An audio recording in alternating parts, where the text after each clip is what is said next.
London's chilly streets bustled with life on a typical Friday evening. James Morgan, a 31-year-old British graphic designer, walked briskly down Oxford Street, clutching a warm cup of coffee. His life was routine but fulfilling. A successful career, a growing social media presence with thousands of followers, and a heart open to love. That evening, he met Clara at a coffee shop. She was charming, quick-witted, and had a way of making James feel like the only person in the world. Their chemistry was instant. After a brief but engaging conversation, James asked her out. Clara agreed, and their relationship took off like a whirlwind. At first, Clara seemed perfect. She was attentive, loving, and full of life. But as the weeks turned into months, James began noticing Clara's overly possessive tendencies. Clara grew jealous of James's popularity on Instagram, where he had 150,000 followers. Many of his followers were women who admired his work and his friendly demeanor. Clara, however, saw them as threats. "Who is this Emily commenting heart emojis on your photo?" Clara demanded one evening. "She's a fan of my work," James explained, trying to brush it off. "Fan? More like someone trying to take you from me," Clara muttered, her green eyes blazing with anger. The arguments became frequent. Eventually, Clara demanded access to his social media accounts. To keep the peace, James reluctantly agreed, thinking it was just a phase. Clara went on a rampage, unfollowing every female follower on James's account.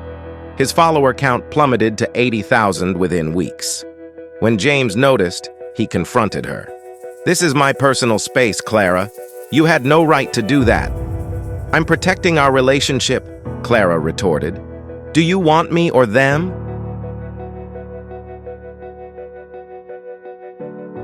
Things came to a head one sunny afternoon in Regent's Park. James was approached by a young woman asking for directions. As they chatted, Clara appeared out of nowhere.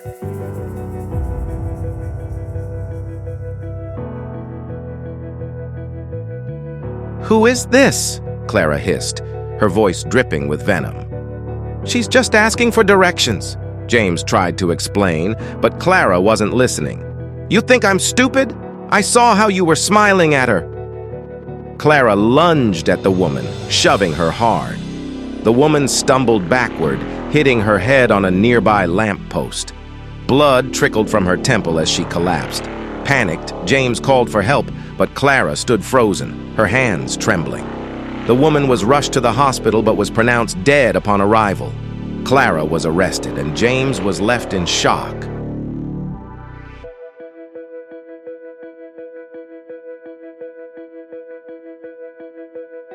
That night, Clara's lifeless eyes stared at him as she was taken away in handcuffs. James tried to move on.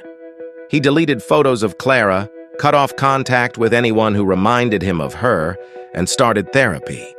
But Clara wasn't done with him. It started with little things. A cold breeze brushing past him in his flat, even when the windows were closed. His phone would light up with notifications, only to show blank screens. Then came the messages. "Why are you ignoring me, James?" James stared at his phone, his heart pounding. He had deleted Clara's number. How was this happening? "You're mine, James, forever."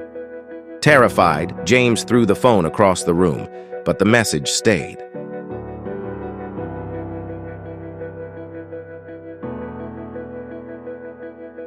James tried dating again, hoping to fill the void Clara's death had left. He met Emma, a kind-hearted nurse. They clicked immediately and began seeing each other regularly. But Clara's spirit had other plans. On their first date, the lights in the restaurant flickered ominously. Emma laughed nervously, but James felt a cold chill creep down his spine.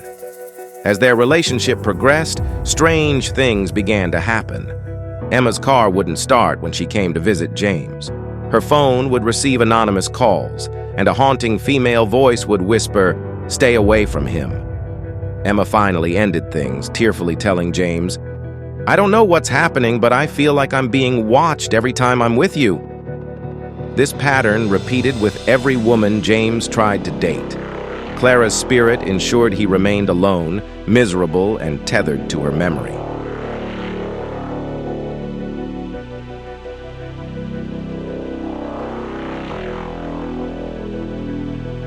Desperate, James sought help from a local priest, Father Matthews.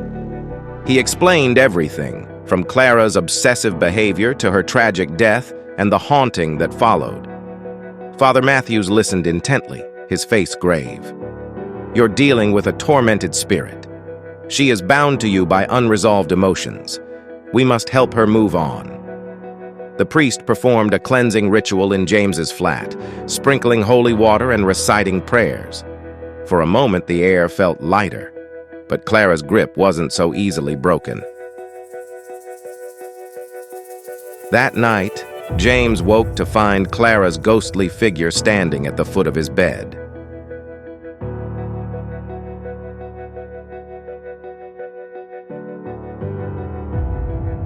"You think a priest can take me away from you?"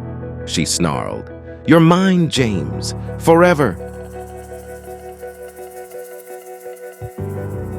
Terrified but determined, James confronted Clara's spirit. "Why won't you let me live my life?" he demanded, his voice shaking. "Because you were my everything," Clara replied, her ethereal form flickering. "I loved you more than life itself. You promised me forever." "You're hurting me, Clara. This isn't love, it's obsession," James said, his voice breaking. Clara's form wavered as tears streamed down her translucent face. "I don't know how to let go." "Then let me help you," James said. With Father Matthew's guidance, James performed a final ritual, lighting a candle and asking Clara to release her hold on him. As he spoke, Clara's spirit softened, her jealousy replaced by sorrow. "Goodbye, James," she whispered, her form dissolving into the light. For the first time in months, James felt free. The coldness in his flat disappeared, replaced by warmth and peace.